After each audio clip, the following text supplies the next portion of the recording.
Hey guys, this is my YouTube channel. Welcome back. Before we start, make sure you click on the subscribe button. Let's start. Majorly है जो what is the difference between revolution and rechecking, इसके regarding है जो बात करने वाला है। हालांकि मैं आपको लास्ट में मोस्ट इम्पोर्टेंट थिंग मैं आपको जो बताऊंगा वो भी आप है जो वहाँ तक पहुँचना आप बिल्कुल ईजीली।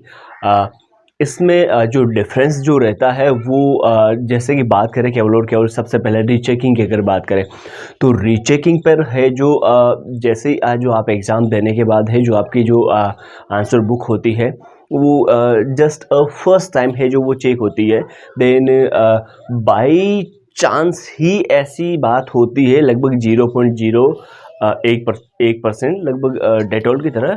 तो उस पर है जो होता क्या है उसमें रीचेकिंग में अगर आप जो फॉर्म फिल करते हो जो आपकी थोड़ी सी यूँ गौर करना बात पर और समझने की कोशिश करना, try to understand it.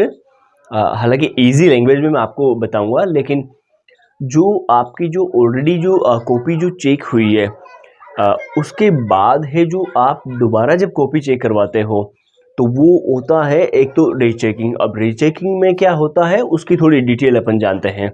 Rechecking में जो आपके जो मार्क्स ऑलरेडी वहाँ पर जो है सबमिटेड या फिर ऑब्टेन्ड जिसको मैं कहूँगा, वो जो है जैसे मान लो क्वेश्चन नंबर 2 है, क्वेश्चन नंबर 5 है, फॉर एग्जांपल बता रहा हूँ मैं आपको। क्वेश्चन नंबर कोई सा भी क्वेश्चन नंबर हो उसमें जैसे मान लो क्वेश्चन नंबर 5 है तो 5 नंबर क्वेश्चन नंबर जो 5 है वो अगर आपको दे रखा है कि क्वेश्चन नंबर 5 है जो वो 7 मार्क्स का है या 2 मार्क्स का है, जस्ट एग्जांपल, और आपको 7 में से बाई चांस 3-2 दिए गए हैं तो वहाँ पर रीचेकिंग में ये जो 3-2 जो आपको दिए गए हैं वो जस्ट लाइक रिटोटलिंग होता है। केवल दोबारा कॉपी है जो चेक की जाती है और जो नंबर जो आपको कॉपी में दिए गए हैं वो केवल है जो गिने जाते हैं। अब उसमें जो मेजरली जो डिफरेंस रहता है वो ये रहता है कि जैसे मान लो किसी भी क्वेश्चन में 7, 5, 2 कुछ भी यूँ 11, 12 जो भी है उसमें अगर है जो आपको है जो मार्क्स है जो सबमिटेड नहीं किए गए हैं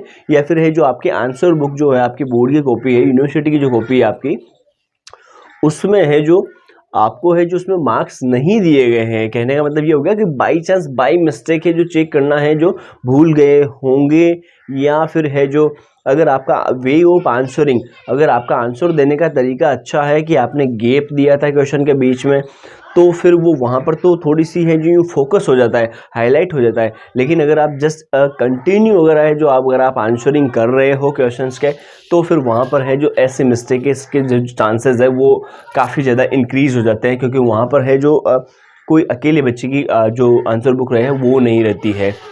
और उसके बाद हम बात करते हैं रेवोल्यूशन की। रेवोल्यूशन में है जो केवल और केवल रेवोल्यूशन का सबसे पहले मतलब तो मैं आपको हिंदी में बताऊं कि इसका मतलब होता है पुनर्मूल्यांकन। अब पुनर्मूल्यांकन में होता क्या है, जो मूल्यांकन आपका किया गया है, मूल्यांकन अब वो अब आप प्रश्नों का मानो, आपके उत्तरों का मानो या फिर आपके जो अंक है उनका मानो, मार्क्स का यूँ, तो उनका है जो पूरा का पूरा पुनर्मूल्यांकन किया जाता है। इसीलिए रेवोल्यूशन और रीचेकिंग की फ़ीस में भी है जो डिफरेंस होता है, ये भी बात पे थोड़ा सा गौर करना। बाकी है जो अंतिम बात ये है, नीचे है जो आपको किसी भी बोर्ड से हो, किसी भी यूनिवर्सिटी से हो, नीचे आपको कमेंट सेक्शन में पिन करके मैं अभी हेल्पलाइन नंबर मैं प्रोवाइड करवा दूँगा, पिन करवा दूँगा मैं अभी टीम से। तो वो हेल्पलाइन नंबर पे जाकर है जो आप व्हाट्सअप टेक्स्ट कर सकते हो। वहाँ पर आपको ईजिली आपकी मार्कशीट के अकॉर्डिंग, आपके रिजल्ट के अकॉर्डिंग है जो आपको which one is the best option for you revolution, rechecking, retotalling.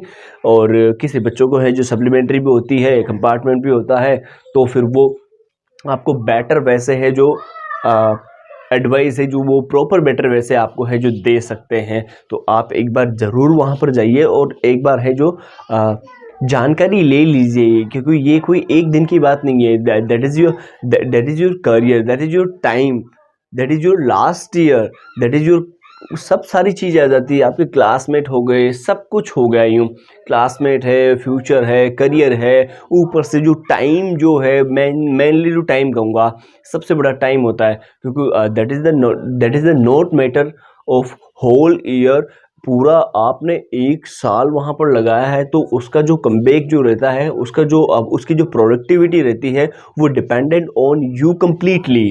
तो होप यू अंडरस्टैंड इट।